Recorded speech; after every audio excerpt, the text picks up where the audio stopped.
Okay. Starting the screen share. Okay, excellent. So welcome to my presentation about reducing anxiety. So the agenda for today is going to be, I'm going to tell you a bit about me, who I am, and my own experiences with anxiety.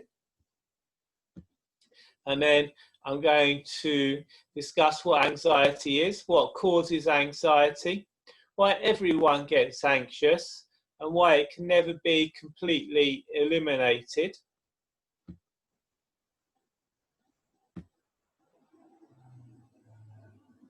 And techniques to reduce anxiety. I'm going to show you some techniques that you can use to reduce anxiety.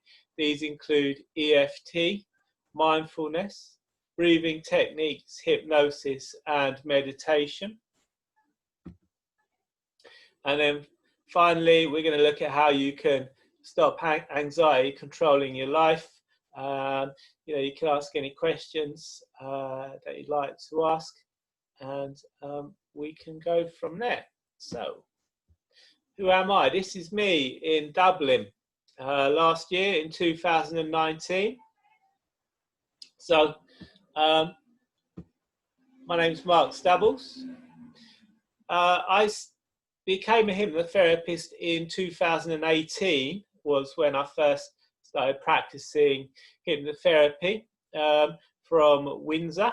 And my website is professionalmindchanger.co.uk. My my business page is Windsor Stop Smoking and Hypnosis. So after practicing for a year, I was awarded Professional Achievement Award and announced the best hypnotherapist in Windsor, Berkshire. As I say, this was in Dublin in 2019.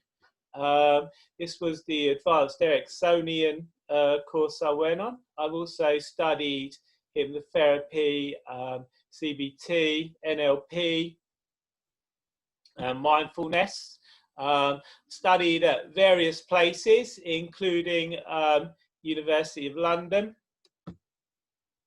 So, what is anxiety?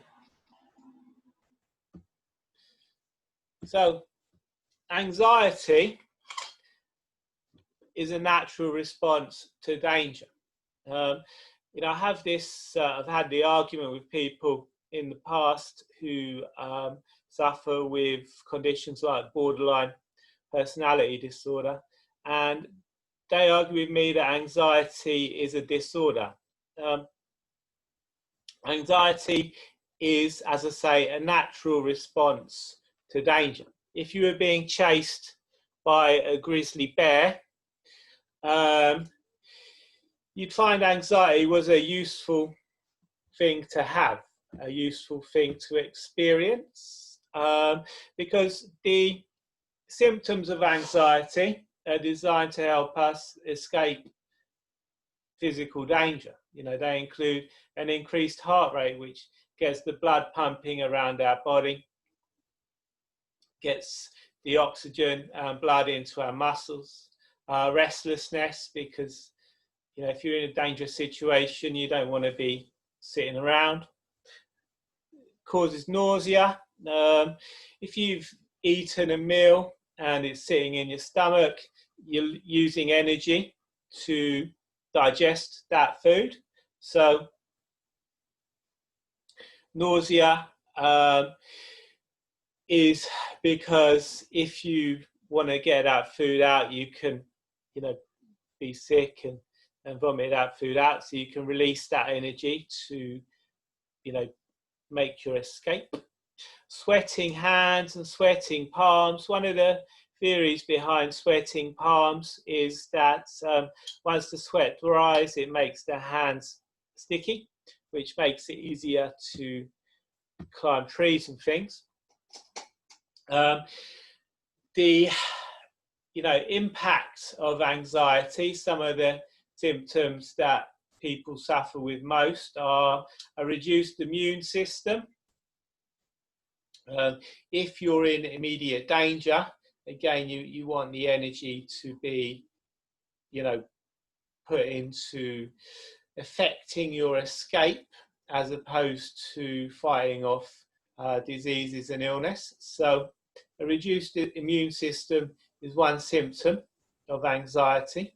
You'd also can experience poor sleep, headaches and migraines. I find a lot of anxiety sufferers hold a lot of tension in their neck, and this results in headaches and migraine issues. Long-term effects of suffering from chronic anxiety. I speak from experience when I say it results in a reduced social circle, causes relationship issues.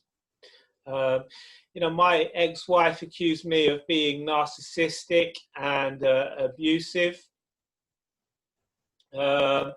And it creates for me, it created I suppose, codependency issues. Became quite reliant on my ex-wife to make me feel more secure.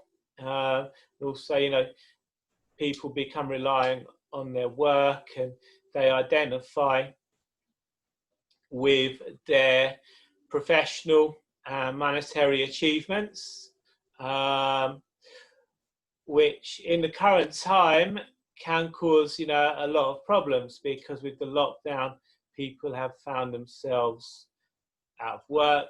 And if you're looking to what you do for your identity and you can't do it anymore, it's going to cause you issues. So another thing that I suffered was a lack of career opportunities. I'd say, employers didn't take me seriously, and that resulted in a reduced income and an inability to work. Some days I just I just felt so anxious that work was a real struggle for me. So as I said, anxiety is a natural response to danger, so it can never be completely eliminated. One of the issues with overcoming anxiety and seeing anxiety as an illness is that if you experience even the slightest amount of anxiety, you think the problem's back, and it can make it very, very hard to overcome the debilitating effects of chronic anxiety and long-term anxiety. So 25% of the UK population suffers with anxiety and depression, or both at the same time. Mixed anxiety and depression are the most common mental disorder, with 9% of people meeting the criteria for diagnosis. Has anyone heard of Ivan Pavlov before?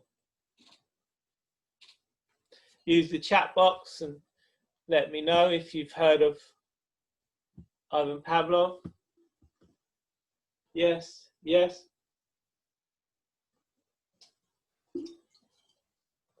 Excellent. So you probably know. Yeah, it is. That's it. Yeah, I'm going to cover a bit about that. Yes. So Ivan Pavlov was a Russian physiologist, and he wanted to do some research into dog saliva. So he got some dogs and he tied them up, and for what I would presume to be set time periods, he sprayed them with meat powder. And to remind him to do this, I would presume he set an alarm, and the bell would ring, and it would alert him to the fact that he needs to spray his dogs to make them salivate so that he can collect their saliva. And so he did this, and then after a while he started to notice that the bell would ring and the dogs would start salivating. He didn't need to spray them with the meat powder. So they would just salivate naturally as soon as they heard the bell. And so this is what we call conditioned response. So for many people, you know, we have triggers and things that cause us to feel anxious. And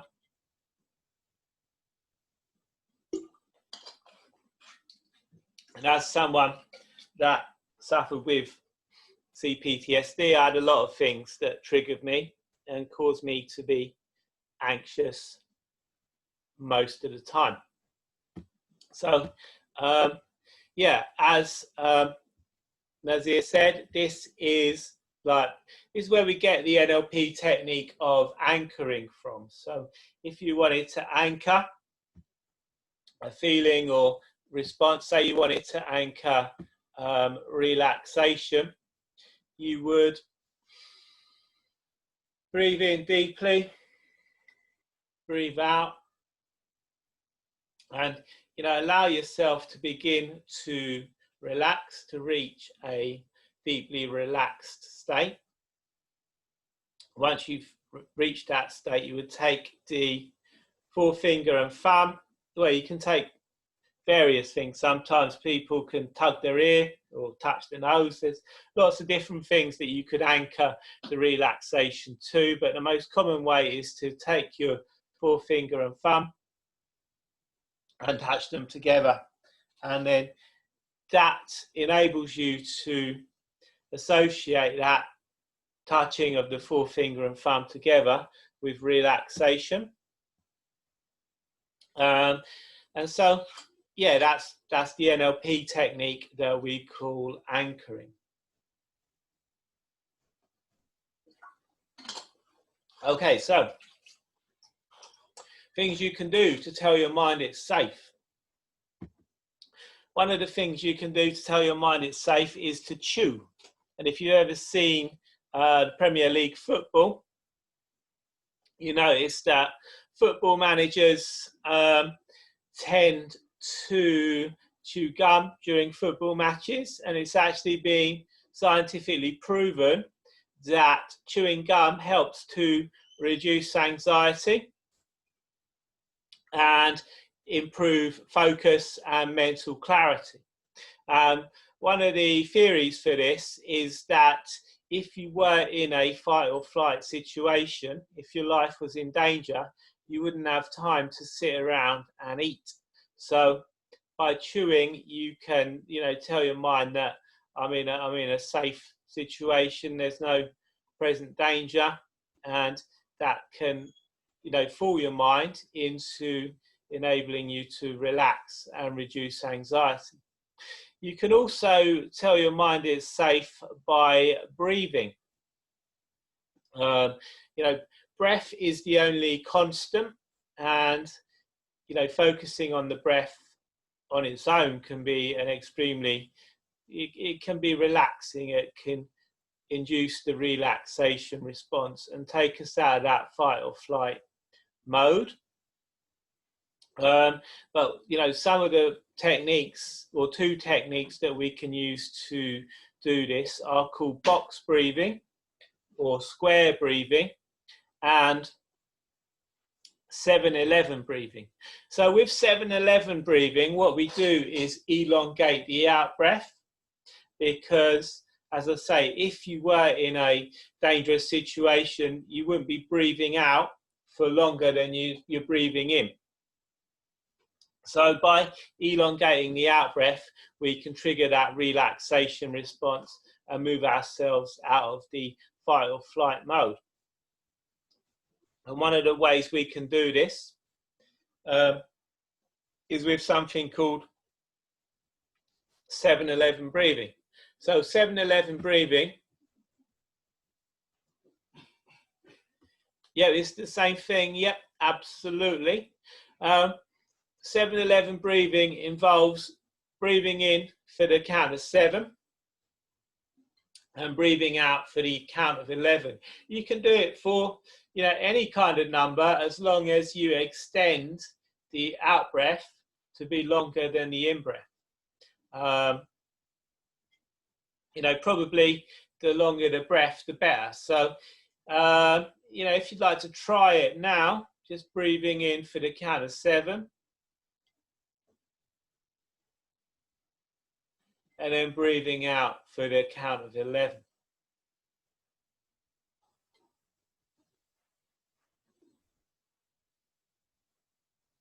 And just by doing that, once, you can probably start to notice yourself becoming more and more relaxed. Another thing that we can do is something called box breathing, as I say. And what that involves is breathing in for the count of, you can breathe in for the count of 4, the count of 5. As you get more and more used to it, you can increase the number that you count for. But the principle is that you breathe in for, say, 5, and then you hold the breath for 5, you breathe out for 5, and you hold the space between breaths for 5. So it creates a box or a square. So if anyone would like to try that now, just breathe in for the count of 5. Hold your breath for the count of 5. Breathe out for the count of 5. And hold the space between breaths for the count of 5. And doing that 3 or 4 times, you should notice a great decrease in your levels of anxiety. And the more you practice it, the more longer you can make the breath. So you can breathe in for, say, 6 seconds, and increase it to 7, all the way up as many as you want. And as long as your lung capacity can manage it. So that's 7-11 breathing and box breathing. Another breathing technique we can do is called wave breathing. So what that involves is breathing down into your stomach, all the way down into your belly. And it's, said that we breathe into our stomachs naturally until the age of 6 or 7, but for some reason when we start school, we forget to do it. So when you're breathing into your stomach, again, you're triggering that relaxation response. If you're in fight or flight mode, you'll probably be breathing very rapidly from your chest. So by taking one hand, placing it on your stomach, and another hand and placing it on your chest.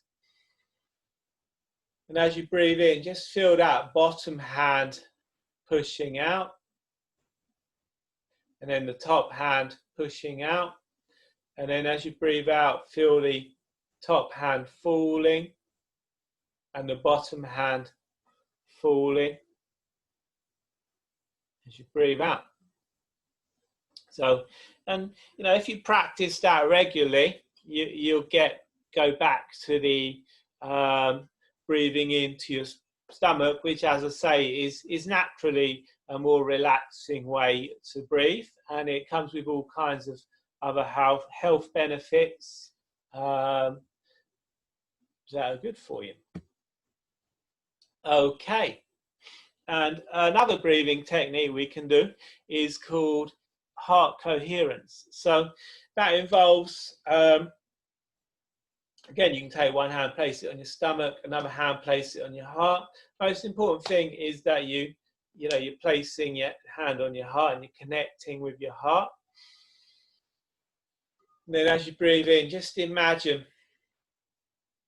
the air filling your lungs and going over to your heart, and feel yourself becoming more and more relaxed. And imagine breathing in to your heart and, you know, that air going into your lungs. And by doing this heart coherence technique, we can start to slow down our heartbeat, which again will take us out of the fight or flight response. And by slowing down our heartbeat, we can, you know, slow down our breath, and yeah, help ourselves to feel relaxed. Now, another thing we can do is called EFT, Emotional Freedom Technique. And Francesca Molinari, I think, is on the call with us here. I'm not sure, but she and I have created a number of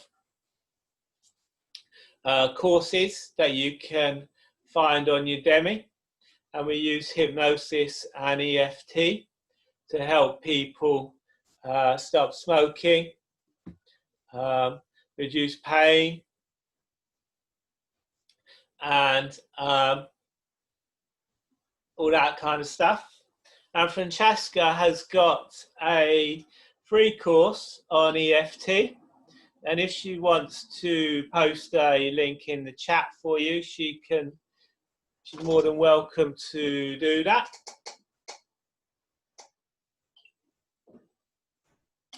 What I want to do now is run you through a quick EFT sequence. So using the chat box, has anyone got any anxiety at the moment? Is anyone feeling anxious on a scale of 1 to 10?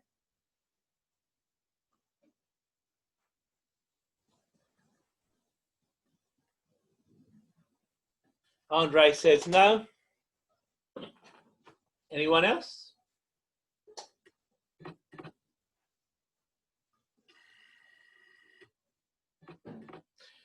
Okay. So, all right, well, okay, cool. All right, so what you do, you know, when you're feeling anxious, you would give the, okay, cool. What you would do, you would give the anxiety a number on a scale of 1 to 10. So this is known as a SUD score, and SUD stands for Subjective Unit of Distress. So on a scale of 1 to 10, 1 being not too bad, 10 being something completely terrible, you'd label the anxious feeling. And then once you've done that, you'd take a deep breath in. Okay, Nasir said it's a 5. So, okay, so follow along with me now, Nasir, and see if we can get that number down. So what you do, you'd find the karate chop point on the side of your hand here, and you can begin tapping that point either with your fingers like this, or by taking the other hand and tapping the two together like this. And then you'd set your intention. So you'd say, even though I have anxiety, I truly, deeply and completely accept myself. Even though I have anxiety, I truly, deeply and completely accept myself.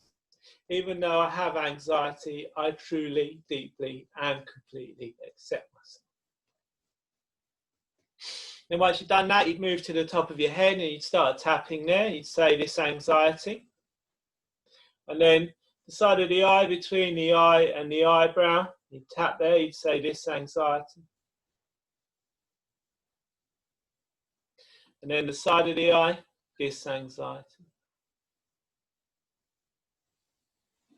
Under the eye, this anxiety. Under the nose, this anxiety. And then the space between the bottom lip and the chin, you tap there and you say this anxiety. Not too hard, you know, you want to feel it, but you don't want to hurt yourself. So, you know, just hard enough to feel it. And then on the collarbone, this anxiety. And then under the arm, this anxiety. And you'd run through the sequence until you've reduced your anxiety down to 0, or, you know, a level that you're happy with.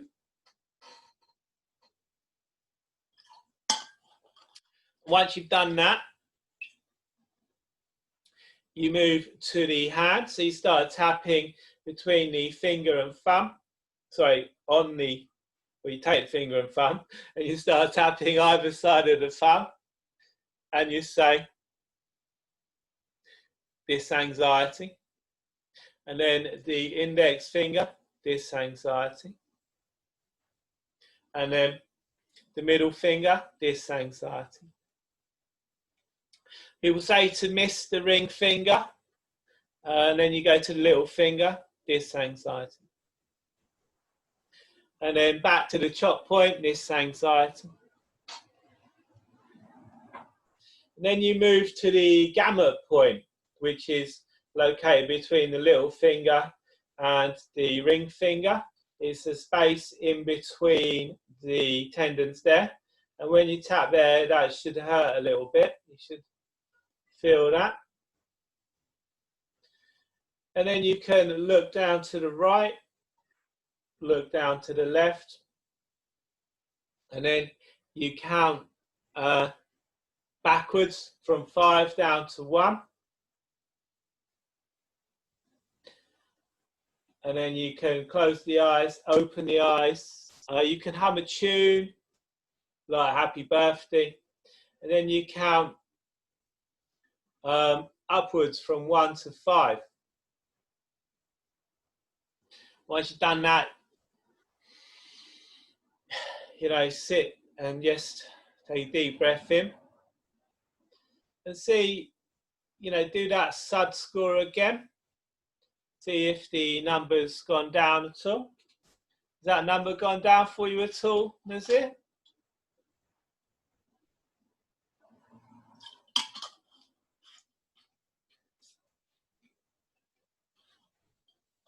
Excellent. So that works on the principle of qi energy, and the Chinese believe that if we've got blocked energy, it causes bad feeling.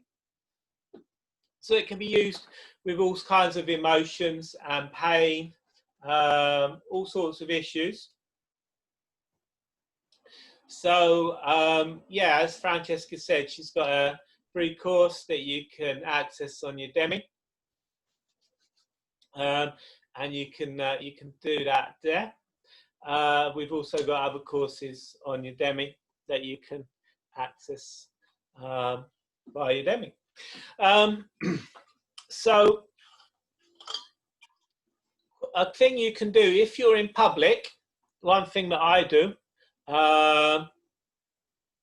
if I'm in public and I don't want people to see me tapping like that, I just take the side of my hand, and you can just rub the side of your hand,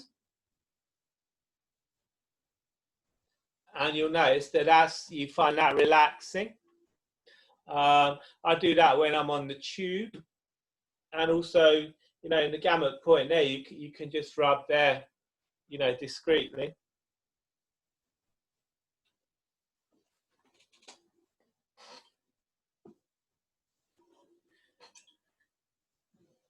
Yeah, Francesca says she just does it in front of people, but as I say, if you don't want to do that, you can do it on the tube or on the train, whatever. And yeah, that's EFT. So going back to the presentation.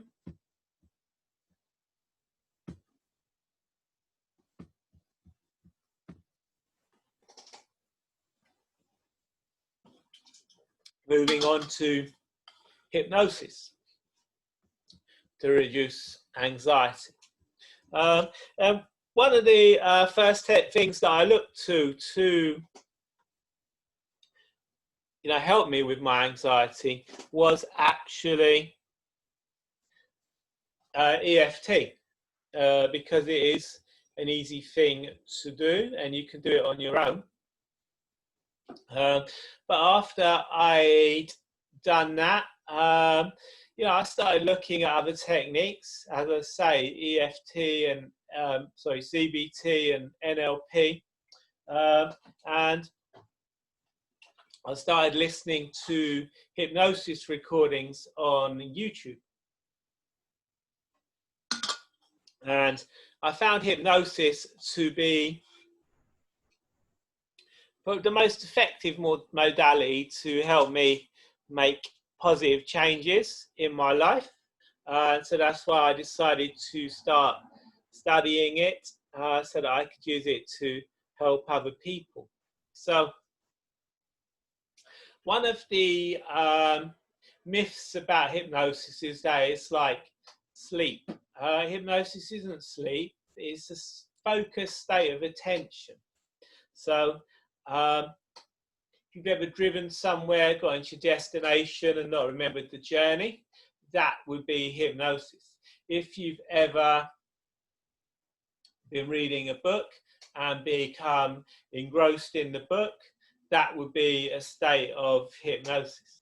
If you've ever been watching TV and just being completely tuned out, watching TV or film, that would be a state of hypnosis. And one of the features of hypnosis is just focusing our attention, is it brings us into the present. And Lao Tzu was a famous Chinese philosopher, the founder of Taoism, or believed to be the founder of Taoism, and he wrote the Tao Te Ching, which is considered to be the first ever self-help book. And he said, if you're depressed, you're living in the past. If you're anxious, you're living in the future. And if you're at peace, you're living in the present. So that's one of the features of hypnosis.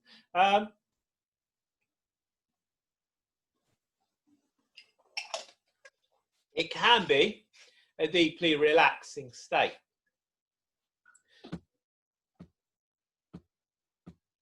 And the more we relax, the more we're able to relax.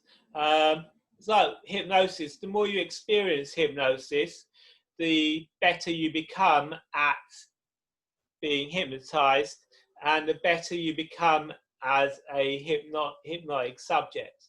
And the more you take time to, relax, the more your overall state of relaxation will improve, and the lower your state of anxiety will go. So, one of the first things I started doing was to meditate for 20 minutes every day, and just taking that time to relax just helps you to, like I say, reduce that overall anxious state. So, brainwave states. We go through 5 different brainwave states during the course of a day. And these are gamma, beta, alpha, theta, and delta. And gamma and beta are waking brainwave states. They're the brainwave states we be in when we're feeling alert. Alpha is when we start to allow ourselves to relax. Just by closing your eyes, your brain will just go into an alpha state. If you keep your eyes closed for 5 minutes, you'll immediately start to enter that state of relaxation. And after alpha, comes theta. Theta is part of the REM sleep cycle, and one of the features of theta are increased imagination, so it's easier to visualize things. Another thing that we notice when we're in the theta brainwave state is what's called catalepsy. Our arms and legs go to sleep. And one of the theories for this is that if you're dreaming, you don't want to, you don't want to be getting up and acting out your dreams. So your body, goes to sleep. And it's been scientifically proven that until the age of 7, a child's brain is in the theta brainwave state. This is known as the imprint period. And it's when we're learning all of the most complex things, such as walking and feeding ourselves, speech. And then after theta comes delta. And delta is a deeply relaxed, deep sleep, without dreams. And that's when your body's repairing itself, producing hormones and things. So when we use hypnosis, we're looking to access that theta brainwave state to help you to visualize things more easily, and to help you to re-imprint old behaviors and beliefs. And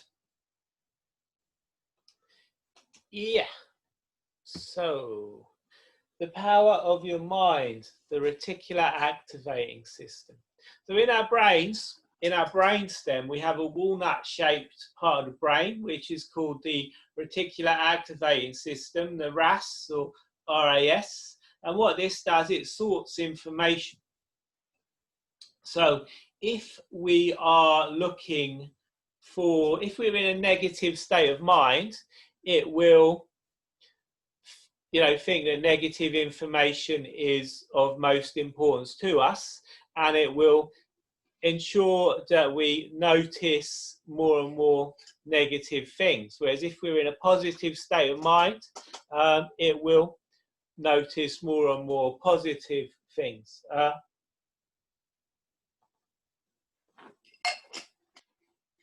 As you probably know, Nasir, it's a presupposition of NLP that most people can only be aware of 7 plus or minus 2 things at any one time. So all around us all the time, there's lots and lots of information, lots and lots of things happening. But the most that we can be aware of at any one time is 9 things. And so that's why the reticular activating system, sorts that information to find what's most relevant to us.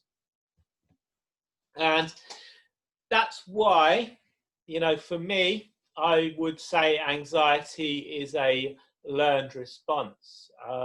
So as children, it's said we're only born with 2 fears, the fear of falling and the fear of loud noises. Everything else we learn as we grow.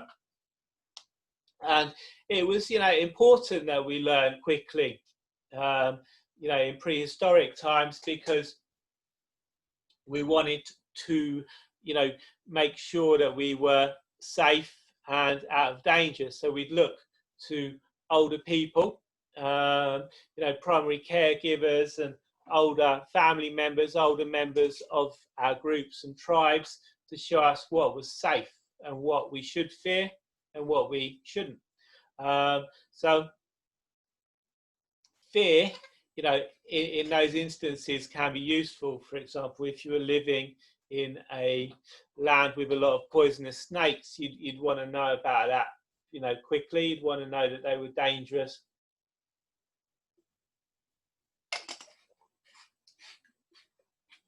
Fast. So it's important for children to pick up, or common for children to pick up fears and phobias by watching or listening to their parents. And just as fear and phobias can be learned from parents, so can anxiety and, negativity and, a negative mindset. If you're around someone who's regularly in a state of anxiety with a negative attitude, that can have a long-lasting effect. As I said, children look to their primary caregivers for feedback on their environment. And so if you see your parents constantly anxious, you may have adopted the belief that the world is not a safe place, and that can cause you to suffer from anxiety yourself. Likewise, if you're a child, and one of the things I noticed, as I said, with my anxiety was that I used other people to try and make myself feel better. And if you're a child who's constantly being put down and attacked and told that you're useless, or other negative things, you don't have any boundaries.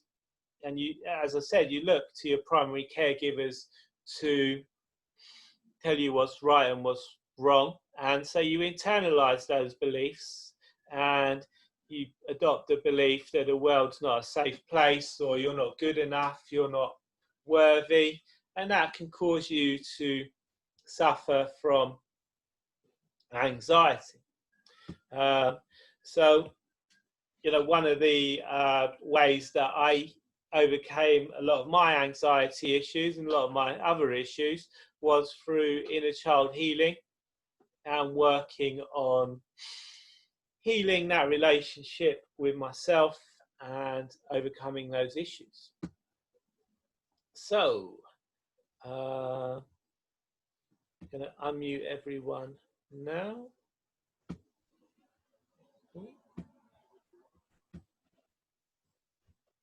So if anyone has any questions, anything they want to say, feel free to, add them.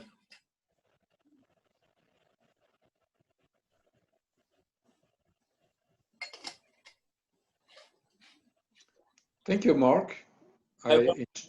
Thank you. I enjoyed the Thank you. Thank you. So Nasir said, interesting, wouldn't this become an anchor for anxiety? What's that, Nasir?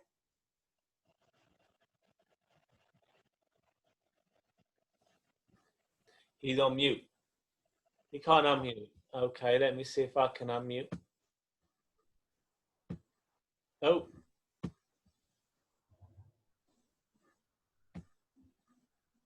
I'm going to unmute you. Hang on.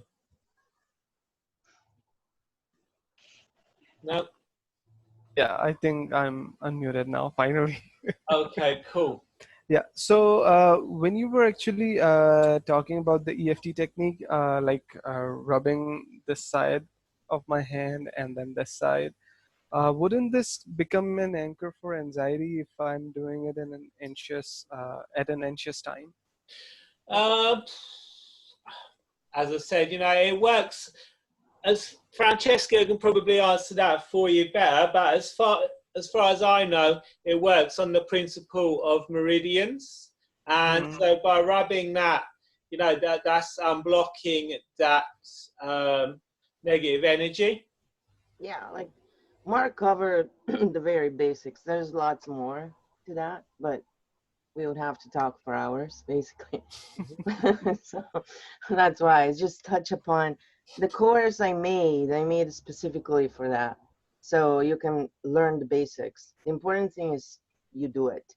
And when you touch here, what you do is you really are basically resetting the way the energy in your body is, and you put the polarity back where it's supposed to be. So everything flows correctly. So anything you do afterwards will actually work. When you do stuff and you go, oh, nothing works on me, I just can't do this. It's because your polarity is not correct. So when you do this, you ground basically, and you just relax. It's automatic. Because yes, you work on the meridians, but it also hits your brain, right? It hits everything in your body basically.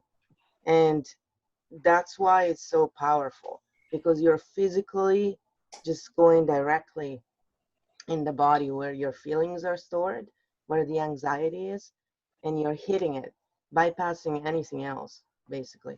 So you don't need to use your intelligent brain, because when you're triggered, you're stupid effectively, right? Like you have like what, 3% of your brain is on. So I can talk to you and explain you, you know, things that you would understand easily when you're calm. But when you're stressed out, you're gonna go, whatever, man, my brain is on survival right now. So that's why you wanna go and talk to directly. I had complex PTSD. Like I've been through a lot of young, you know, I was a fetus and then later on.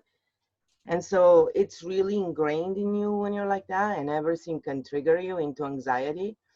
So when I figured out, because I learned EFT techniques and, you know, they all teach you all the complicated stuff at first. The truth is, if you have anxiety, even talking about it can trigger it, right? Even when people tell me, breathe in until 6 and then breathe out, I couldn't do it because anxious people usually cannot breathe that deeply. So I just figure, you know what? Just breathe at a regular, steady, slow pace. That's what I tell now people. So if it's 6, great. You know, if it's 5, great. It's steady. That's it. And I just tell them to learn this. This is the one move you want to learn in your life. And if you are anxious about showing it to anybody, which is fine, I'm very blatant. I'm very shy as a person, but I like to help people. Yeah, I'm really shy. I learned not to be. I had to work hard. Um, I just, when I'm outside, if I ever get anxious now, which is not really often, I start tapping and I do it like this and I just go around doing, and people look at you and some people ask you. And so I tell them, oh, I do this, you know, and I share the free course with them or whatever, because people actually need the help and they don't know anything about this stuff. And it's really that simple. It's like your first step, you know? And then if you go to Mark, for example, for an hypnosis section, you're gonna be already so relaxed that whatever you do together is gonna be so much more effective. It just improves everything in your life. And more than anything, because when you're anxious, everything suffers in your being, right? You're always, you can stay triggered for days, years. That's how my life was. I was always like this, you know? And without coffee. I didn't need that stuff, you know. And my friends would do drugs because I lived in Verona. It was a big drug place, you know, and I was never into that. And I would look at them and go, I don't need that stuff. I'm already like this all the time. It's like, I can't imagine how I would be flying or something. So you create an anchor. That's what I did. I said, I'm going to create this anchor for myself. Mark helped me with that. And because by then I didn't really know a lot about hypnosis myself. In Canada is not huge. Like there's a lot more people who are scared of it for some reason. I was never scared. I just never really came across someone I trust and I felt comfortable. And his voice for me is very soothing. So, you know, it was perfect. Like everything, how he does things for me just worked. And I put them together and then I started learning even NLP. You said you're good with that, you do it, right? So I love all the stuff. I learned it as you learn tapping and stuff. You learn a lot of other things along with it. But this is the one thing out of everything I've tried in my life that when I'm really stressed and I'm alone, I just start tapping and I breathe like Mark was teaching you guys, you know, and then and I naturally was always taking longer to out breath. That really does, when you pair it up, it's insane how fast you actually can. And then when you're calm, you can start using NLP and everything else, right? Like, you know, hypnosis bypasses it all though. Like if you have, if I had a choice and I could just go to hypnosis back then, that's what I would have done, quite frankly. I would have just bypassed it all and said, you know, but I had so much trauma and it was so hidden. I didn't remember most of my childhood. So I had very little to work with, right? So for me, it was like, oh, just take this away. I'm done, you know, and it's easier. Going back to hypnosis, the emotional brain can't tell the difference between what's real and what's imagined.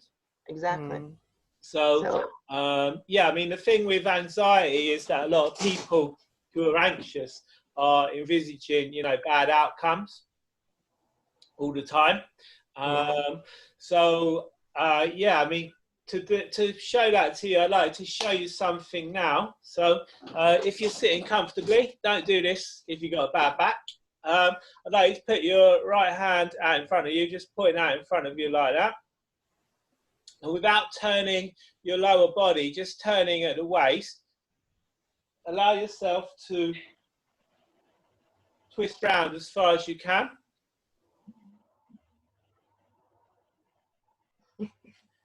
I love this one. And then just come back to the starting point. And now I'd like you to close your eyes. And with your eyes closed, just imagine yourself going round even further. Going round, you can go around 360 if you want, going all the way round. Just imagine yourself going round further.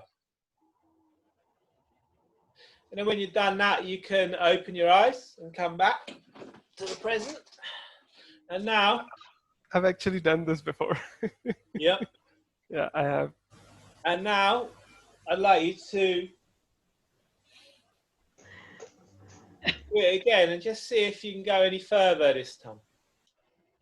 Yeah, last time I actually didn't do it correctly. I tilted my seat.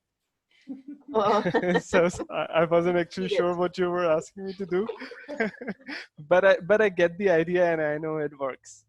I know. It's unbelievable. Have you done the balloon book? Yeah. You've done that? I have taken a small hypnosis course, but it didn't involve any of the Ericksonian techniques. Mm-hmm. Okay. So these are like the tests for how hypnotic a subject you are, right? Mm-hmm. Absolutely. It also shows you the power of your imagination. Yeah. So just by imagining yourself going around further, you can go around further. And you know, we can't be anything we don't perceive ourselves to be. So if you don't perceive yourself as confident and outgoing and successful, you're not going to be. So by using hypnosis, we can, you know, as I said, we can access that, you know, brainwave state where we can visualize things more easily, and we can visualize ourselves as we want to be. And it's actually been proven that that creates new neural pathways in the brain, and we start to become that person. So Mark, I actually have a question, and I'm not sure if it's the right question given the domain here. So I was actually envisioning a specific outcome for myself for like quite some time, and it didn't happen. The way what I understand about is that there were a lot of external factors involved with that. There was this person that I really liked, and the things that I was imagining was with them. But then we broke up. Okay. So I'm kind of wondering, does the imagining actually work for that stuff? Well, when other people are involved? I mean, what you're talking about there, that's more kind of law of attraction. You know, firstly, you know, you can't, well, you probably can, but it'd take a very powerful mind to influence other people's reality. So, you know, there's that side of it. And, you know, it's possible that you could just grow apart. Maybe it wasn't congruent to, you know, what you really want on a long term. You know, I take the opinion that everything happens for a reason. So What did you learn from it? Yeah, what can you learn from it? Where is your lesson in it? And Um, usually when it doesn't come true, what you want, usually it's because a part of you is actually not on board. When your heart and your mind are on board, that's when it works, when it comes through. But it never comes through exactly how you imagine it. It always comes through the best way the universe thinks it should be delivered. So that's where you co-create. You don't work alone, right? Otherwise, it'd be so freaking boring too. Can I say that? It'd be awesome for a while, but it'll be boring too. Trust me. yeah. Yeah, so Where's the lesson? yeah, so anyway, that's more of a law of attraction kind of thing, and yeah, that's like I do someone else. That's what I do. I do a lot of work with tarot and stuff with people. So that's why I was giggling, because there's a lot of that, that's one of the main things I got into the tarot, is because I always use them along. When I do Reiki, I feel things about people, and then I try and understand how I can help them better. But a lot of people come and I have to actually steer them somewhere else, because they ask you things like the future and all this stuff. And I don't do that because it doesn't really work that way. I'm honest. So I tell them, well, we can see what's going on, but what can we do about this? That's what I do. So take your power back. So usually, for what I've seen, when it doesn't come true, is that part of you is not on board.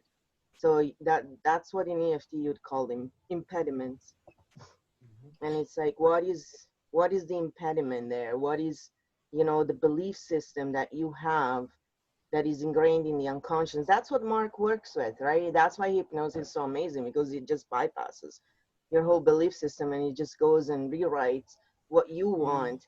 And then with EFT techniques, I do the same thing. I just find it's faster with hypnosis, because with EFT techniques, there are 48 techniques, and you need to use the right one. And you need to know how and when. And most people don't know, because it's not something that comes like that, right? So why take longer? But you can reinforce it and then bring it ahead in your life every day. So for me, it's like brushing teeth, and I do it all the time, and I'm always like in theta waves, right? So that's where you want to be.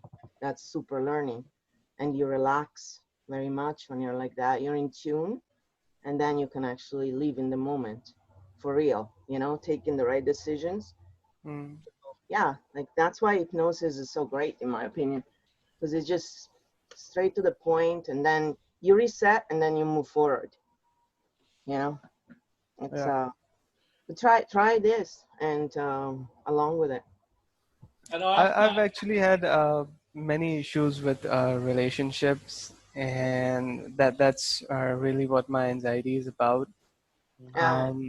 Like the other areas of my life are relatively much better, and not that much concerning. But relationships is something that is a real pain point for me, I think because a lot it of has people. never really worked out for me. I've had lots of failed relationships. After 30 minutes, free consultation. So if you want to discuss that with me in private, let's see, I've put a link in the chat there. So anyone who wants to have a free chat with me, you can schedule a time via that link in the chat there.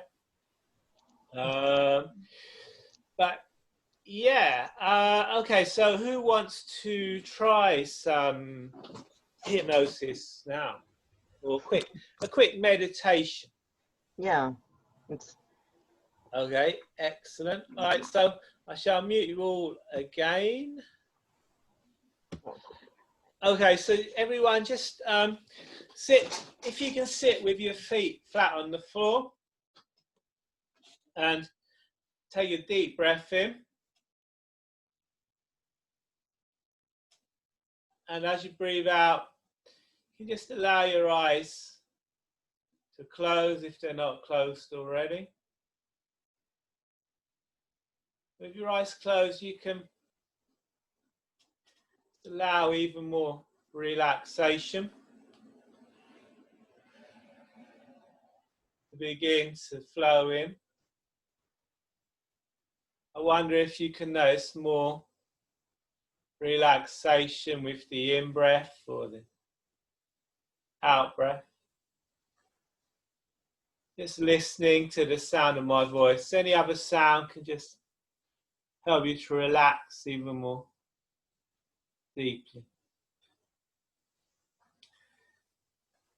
And my voice can maybe take on the sound of the wind in the trees, rain on a window pane. Just allow each breath to take you deeper, deeper into a relaxing state of trance.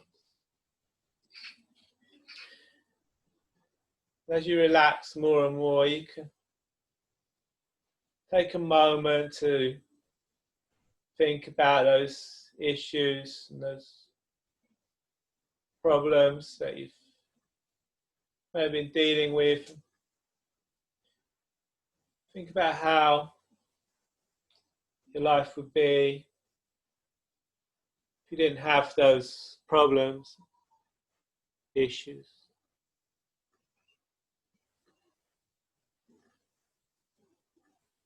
Allow yourself to picture that now. As you picture that, you can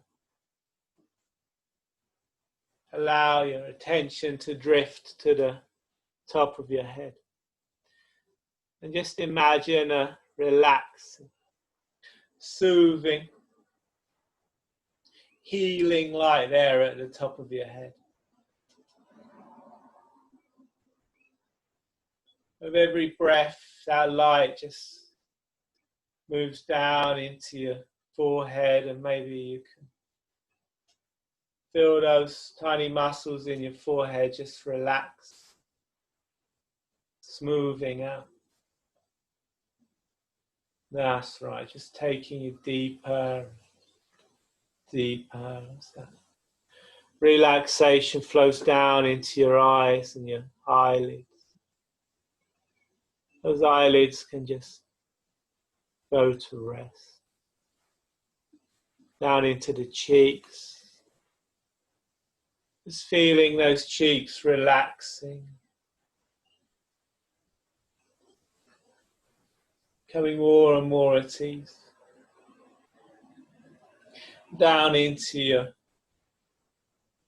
throat. And as a person starts to enter state of trance, a state where positive change can occur, they can start to notice that they get an urge to swallow. One of the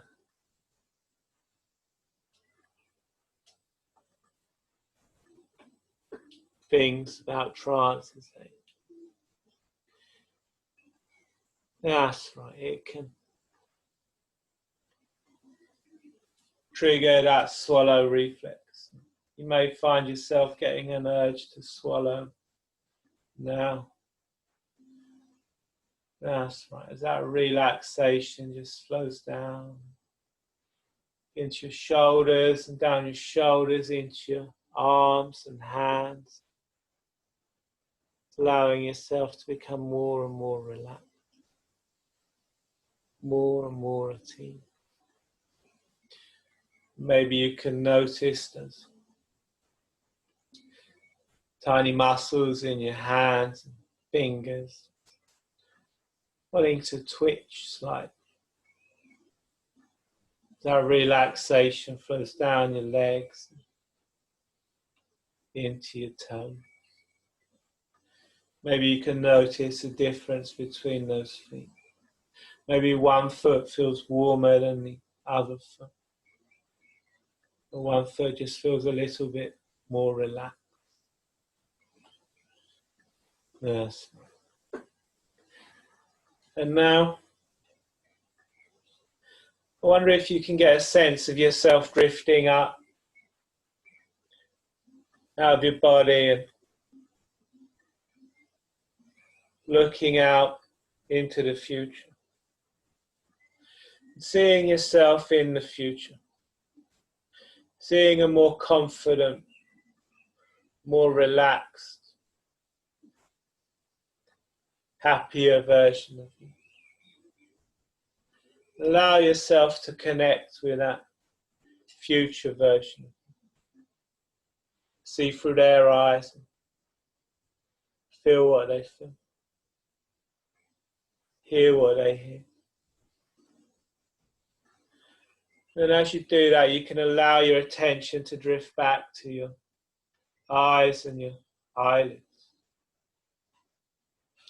I wonder if you can imagine, picture or see those eyes so relaxed, so completely relaxed that those eyelids just won't work. It's almost as though they've been bonded, welded, glued tight shut by the welds. Strongest super. When you're sure those eyes are so relaxed that they just won't work, you can go ahead and give those eyes a little try. Now you can just allow yourself to relax and go even deeper, becoming more and more relaxed, more and more at ease, connecting more and more with that future version of you. When you're ready, you can bring that future version of you back to the present.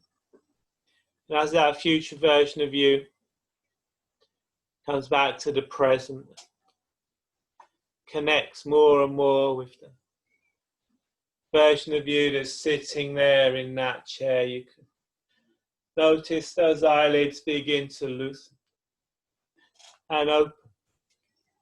Only a pace that feels comfortable to you.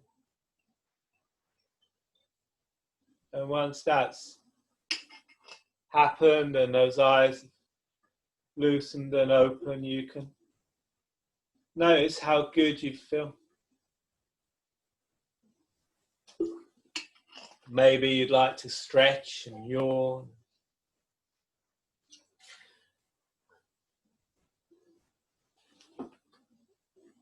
Allow yourself to come back to the here and now.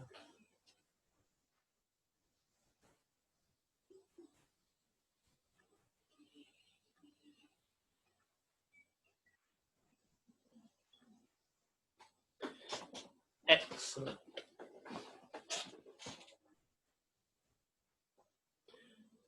So did everyone enjoy that? Fantastic. Gonna unmute you all now.